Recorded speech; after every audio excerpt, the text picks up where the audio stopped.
এটি একজন high school শিক্ষকের বসত ঘর। জীবনভর বহু শিক্ষার্থীর জীবন গড়লেও গড়তে পারেননি নিজের থাকার ঘরটুকু। ব্যয়বহুল চিকিৎসার খরচ মেটাতেই অনেকটা নিঃস্ব হয়েছেন অবসরপ্রাপ্ত এই শিক্ষক। জীবনের শেষ ইচ্ছে পাকা একটি ঘর তুলবেন তিনি। এই ২৪ বছর ৬টা মাস আমি শুধু গাধার মতো খাটিয়ে গেলাম, কিন্তু সবার উপকার করতে গেলে আমি কিছু করতে পারি নাই। আমি করতে গেলেই আমি বাধাগ্রস্ত হই। জীবনের ২৪টি বছর শিক্ষকতা পেশার সাথে যুক্ত ছিলেন কক্সবাজারের টেকনাফ উপজেলার অবসরপ্রাপ্ত শিক্ষক বশির আহমেদ। নিষ্ঠা ও সততার সাথে পালন করেছেন জাতির মেরুদণ্ড তৈরির কারিগরের এ গুরু দায়িত্ব। কক্সবাজার শহর থেকে স্থানান্তরিত হয়ে ১৯৯৩ সালে বশির মাস্টার যোগদান করেন উপজেলার শাহপরীর দ্বীপের হাজী বশির আহমদ উচ্চ বিদ্যালয়ে। সেখান থেকে সাবরাং উচ্চ বিদ্যালয় হয়ে ১৯৯৭ সালে টেকনাফ পাইলট উচ্চ বিদ্যালয়ে যোগদান করেন বশির মাস্টার। দিনভর শিক্ষার্থীদের পাঠদানেই ব্যস্ত সময় পার করতেন বয়োবৃদ্ধ এই শিক্ষক। প্রধান শিক্ষক ছিলেন মরহুম শ্রদ্ধেয় জনাব মোহাম্মদ ফজলুল করিম সাহেব।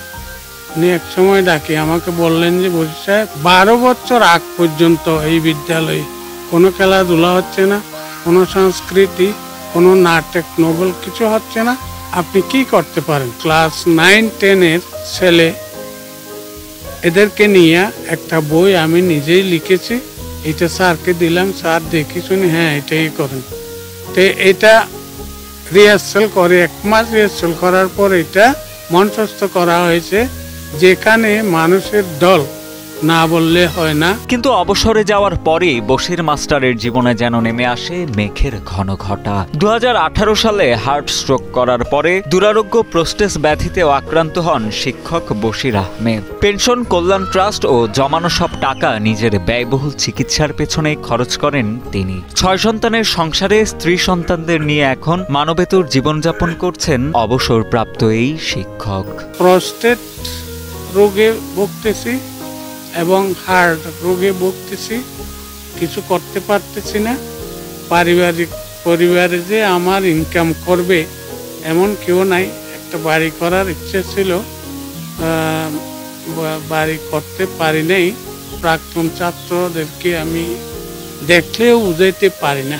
শিক্ষকের প্রাক্তন ছাত্ররা জানান, বিভিন্ন সময় এককভাবে অনেক সহযোগিতা করা হলেও প্রয়োজনের তুলনায় তা ছিল অপ্রতুল। তাই প্রিয় শিক্ষকের চিকিৎসায় প্রাক্তন শিক্ষার্থী ও এলাকার বৃত্তবানদের সম্মিলিতভাবে এগিয়ে আসার আহ্বান জানান বয়োবৃদ্ধ এই শিক্ষকের প্রাক্তন ছাত্ররা। তাদের ঘরটা একেবারে জরাজীর্ণ কুড়েঘরের মতো আমরাও দেখে আসছি। সারা জীবন তো শিক্ষকতা পেশায় সেই জীবনটা শেষ করছে, এখন মাথা গোঁজার ঠাইটা নাই। আমরা যদি সম্মিলিতভাবে একটা উদ্যোগ নিই, একটা মাথা গোঁজার ঠাইয়ের ব্যবস্থা করে দিই, আমরা দুনিয়াতেও সব পাবো, আখিরাতেও পাবো। না, আমি সবাইকে যারা প্রাক্তন ছাত্র আছে, স্যারের ছাত্র আছে, সবাইকে সহযোগিতা করার জন্য আমি অনুরোধ জানাচ্ছি।